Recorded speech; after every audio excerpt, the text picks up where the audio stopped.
Now it is time to take a look at what's making the headlines here in France. Florence Villeminot's with us. Hello to you, Flo. Let's start yesterday. Of course, big story here in France. Yesterday, demonstrations were held in several cities across the country in support of Theo, a 22-year-old black man who was allegedly the victim of police brutality during an identity check last week. That's right. This is continuing to be a big story here in France. Let's take a look at the front page of Libération, where you can see a photo of one of these protests with this poster. It says justice for Theo. Now, the young man says that the police officers insulted him, hit him, and of course the big detail is he says that they took their baton and shoved it in his buttocks. Indeed, he did suffer some pretty serious wounds. So that explains the title there on the front page of Libération: La matraque de la honte, the police baton, the trudgeon of shame. Libération has an in-depth report from Aulnay-sous-Bois, where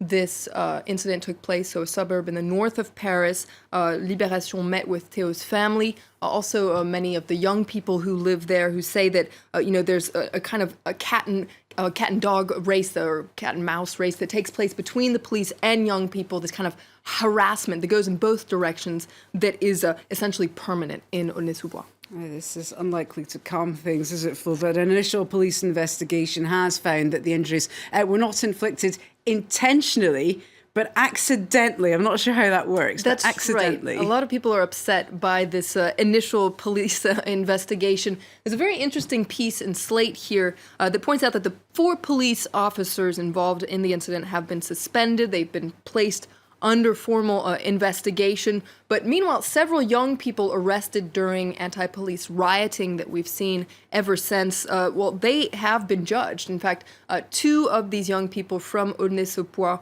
were sentenced to 6 months behind bars because of this rioting. So you can see Slate is wondering, why were these young people from Aulnay-sous-Bois judged, sentenced before the police officers who actually, took part in this event?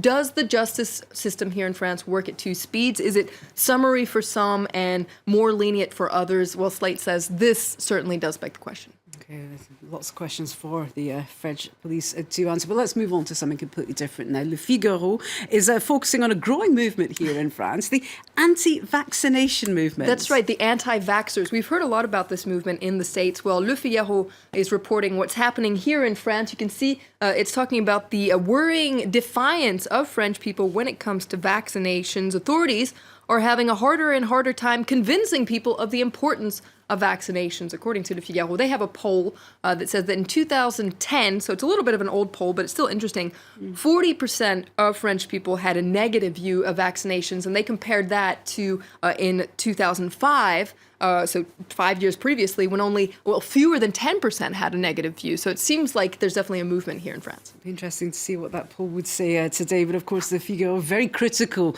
of this anti-vaxxer movement. They're saying it's based on bad information. That's right. They say there's a lot of bad information that's zooming around, particularly on social media. And you can see Le Figaro is very much alarmed by this. Based on bad arguments, these anti-vaxxers are sowing doubt across France. But the real problem is that a decrease in vaccinations is actually boosting the return of some very dangerous infectious diseases here in France. Well, let's move on to a word on sports now. And after hosting the football Euro Championship and the World Handball Championship, France now focusing on the Rugby World Cup. That's right, the Rugby World Cup of 2023. Now, that might seem like a far away, but it's actually not. It's in 6 years, which I find terrifying.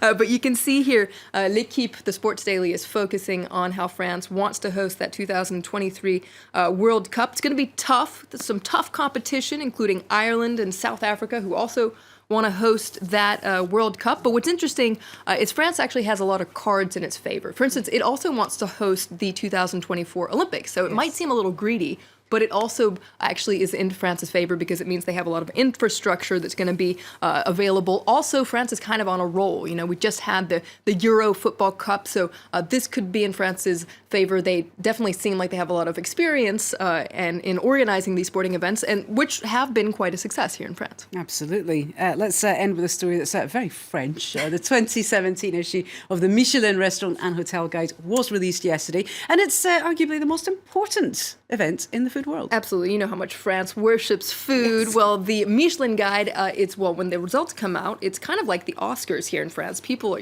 wondering who's going to get a star, who's going to lose a star. Well, this year, only one new restaurant got a new top prize of 3 Michelin stars. That's the top of the top, the crème de la crème. And so you can see, this is the chef. His name is Yannick Aleno. His restaurant is called Le 1947, so the 1947. It's located in the ski resort of Courchevel, and he reacts to receiving this very top prize. He already actually has a 3-star prize for another restaurant, so lucky him. He says this prize validates 8 years of hard work and the vision I have for French cuisine.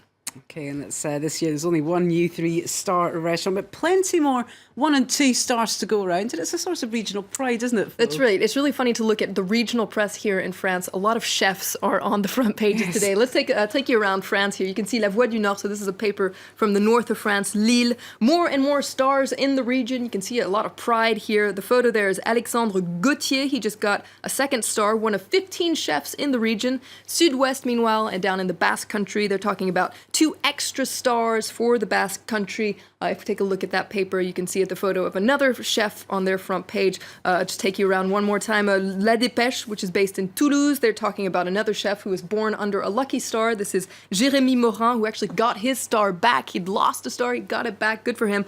And what's interesting is even regions that didn't get stars, it's also on their front page. L'Est Éclair, so an Eastern paper, that's La Dépêche there. L'Est Éclair, they're focusing on why we didn't get any stars this year. So you can see it's definitely front page news around France. Oh, stars in their eyes across the country. Well, good for them. Congratulations to all those who did add stars to their restaurants. Thanks to you, Florence Villomino, our star of the press review.